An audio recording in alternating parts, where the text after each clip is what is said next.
Okay, we are March 16th. Gonna head to the gym, do some squats and pull downs. The one thing I will say about training this way is I find now, especially as the weights are getting heavier, I find I'm getting like quite nervous sort of thing before going to the gym, because you're only training once a week. So it's like, oh man, don't mess this up kind of thing. Because like in my mind, it's probably just that I want to improve every single workout. I want to never hit a sticking point. I want to never get weaker. I want to never plateau. I only want to like improve and get stronger in reps, weight, or both. And the idea of like, oh man, is it going to be good, just training Mondays or once a week or whatever you want to call it. So it's like, oh man, is it gonna go good? And so it kind of like, it's the most mental of a thing that training has ever been for me, because it's like, you got this 1 day a week, don't mess it up kind of thing, giver. At the end of the day, whether I fail or not, is just make it intense, don't hurt yourself, just make it intense. And as long as you are controlling for the variables properly, hopefully there will be progression made, as long as you're organizing things properly until you reach like your genetic potential or whatever. And the three variables being your intensity, your recovery, and I would say this is the third variable, like your nutrition. So essentially, are you eating adequately to meet your goals? The intensity, obviously, are you training intensely enough to stimulate the growth? And recovery, are you recovering adequately enough for the growth to optimally take place? You could say it like that. So recovery, mainly the amount of time you're taking away from the gym to recover. And you could also probably put sleep in the recovery category as well. I think with training this way, this might reveal, maybe, potentially, how much getting good rest, like good sleep, enough sleep, matters towards meeting your goals. I can't say for certain whether good sleep or bad sleep contributes significantly to the training, but I kind of want to say that it does. So better to sleep good than not good. Anyway, gonna head to the gym.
that was good.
All right, welcome to my office. Mixing up the camera angle just a little bit. I'm now more center frame, sorta.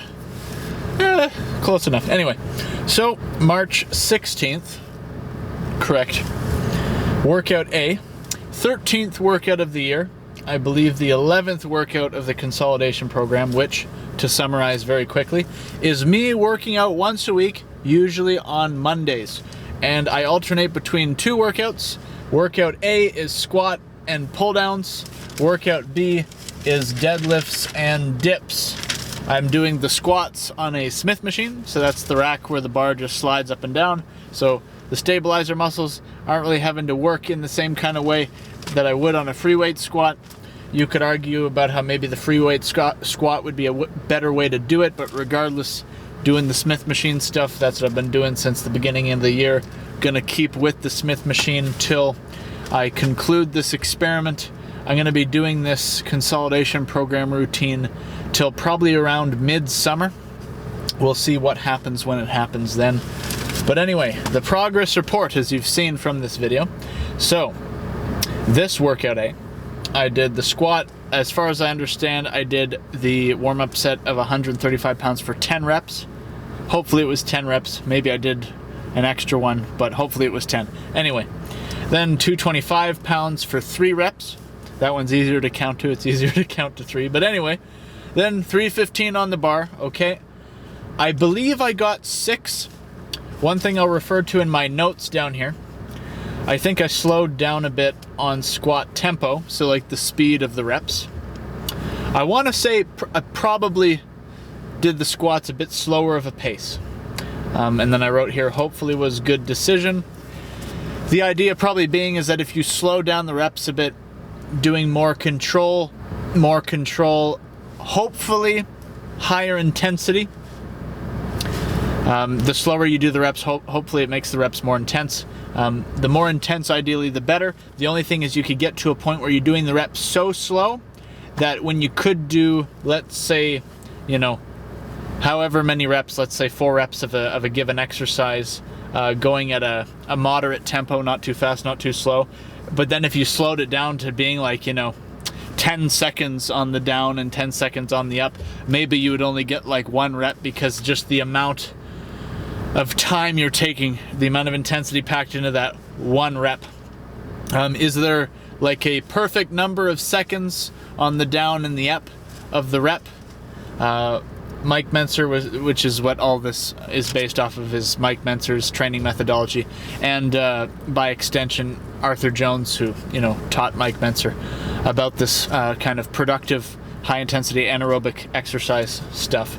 But anyway, Mike Mentzer believed that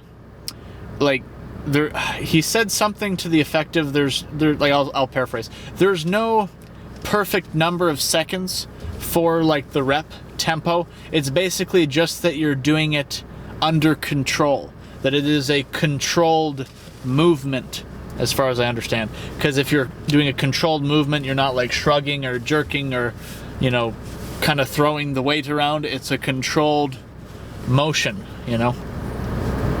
Anyway, so 315 pounds, if I counted correctly, for 6 reps on the squat, which is 1 rep more than last time I did the squat. So last time would have been 315 for 5, this time 315 for 6. One other thing I wrote in my notes here, squat depth may not have been low enough. Now this, not 100% sure on, because I was watching somebody else do free weight squats later. There's a guy I went to high school with. He was doing free weight squats. He put 315 on the bar. He didn't go super low either. Now that may have been because of his kind of hesitancy with doing that amount of weight. He did have like the shelves in the squat rack to catch it if he did fail, which is good. I recommend doing that. Do not squat out of the rack. I do not recommend that at all. Could be potentially very dangerous. Anyway, so he didn't do a super low depth either. So it made me feel a little bit better about my depth level, because our depth was hopefully sort of similar. Regardless, if the depth wasn't low enough, maybe it would have only need to go like, you know, a little bit further. You know, you could debate the depth. Was it low enough? Hopefully. because maybe that would be something we're settling for, is the depth low enough to get like an ideal or semi-optimal growth stimulation. But anyway, 6 reps, hopefully I counted that correctly. And now for the pull downs. So did my 100 pounds for 10 reps for the warm-up. Then 160 pounds. This I did for 7 reps, which I believe is the same amount of reps as last time I did this. But one thing I think was slightly better about this 7 reps is that when I went for the 8th rep, it felt like I was pretty close to almost getting an 8th rep. It felt like it was like, you know, like another like 20-25% or so, and I would have made an 8th rep. It would have gotten, you know, low enough to be counted as an 8th rep. So it was, but I think in my mind, maybe at the time I was trying to not like cheat the rep, because if I did kind of try to cheat the rep a little bit, I might have been able to get 8, but I guess maybe in that moment I might have exercised some level of self-control and was like, hey, no, we're just gonna bring it down. If I can't, like in a controlled fashion, get the 8th rep, we're gonna bring it down as far as we could go. Maybe try to do some level of static hold. I don't think there was a whole lot of static holding going on. I think it was more maybe slightly static or maybe not. And then it kind of went into the slow lowering, did the slow lowering. But I thought about this before coming to the gym and doing this exercise. I think at home at some point, or maybe at work today, I thought about trying to do the rest pause. If the strength did not increase, or did not increase enough, or yeah, if it didn't increase, if I started to kind of feel like I was hitting if I was going to approach what I believed would be a sticking point with the pull downs, because it seems like the pull downs seems to be one of the more frustrating exercises to grow in strength with. With the dips, it's been pretty consistent, although the dips last time I think might have been a bit lackluster because I might have rushed it a bit, probably did a little bit, but anyway, regardless. So what I thought about doing is rest pause as a strategy to add in a little bit extra intensity if I felt or thought that the pull down strength was not sufficiently increasing enough. So essentially what rest pause is, if I remember correctly, a technique developed by Mike Mentzer, where essentially you would do, I don't know if it was a 1 rep max weight, not 100% sure on that, feel free to look into it, but essentially that you would do just 1 rep where you're basically doing all that intensity for that 1 rep. And then after that 1 rep, you basically put the weight down, or in this case with the pulley system, let go of the bar. Like just leave the bar there. And you would wait for like 10 seconds for, if I remember correctly, all of like the oxygen to get back into the muscle, or is it to leave the muscle, get back into the muscle, the lactic acid to flush out of the muscle? I'm not sure about that part. But regardless, something happens where you leave the muscle alone for 10 seconds and it allows it to kind of recuperate a little bit, whatever happens scientifically that's happening there in the muscle. You give it like 10 seconds of a pause, like rest pause, right? You're resting and pausing for like 10 seconds. Then after that, you go for 1 more rep. And so you saw this in the video where like I didn't change the weight. I just went to the 160 again, and I did just a 1 rep down and then like a slow lowering, I think, hopefully. And then I waited another like roughly 10 seconds, then did another rest pause rep, then waited another 10 seconds, then I tried to do a 3rd rest pause rep. That one wasn't going all the way down, so I kind of went down, hopefully as low as I could go while trying to be controlled, then hopefully trying to do the slow lowering on the way back up. The grip strength, I think, was waning. It was failing. The grip strength was loosening, and I think I began to feel quite a forearm pump or tension or intensity happening. So hopefully that was good. Hopefully that was some good solid intensity that is going to hopefully help to increase the pull down strength going forward. But anyway, I'm going to leave that there. Rest pause on pull downs was a good idea. That's another thing I wrote in the notes. Thank you all for watching. Have a good day.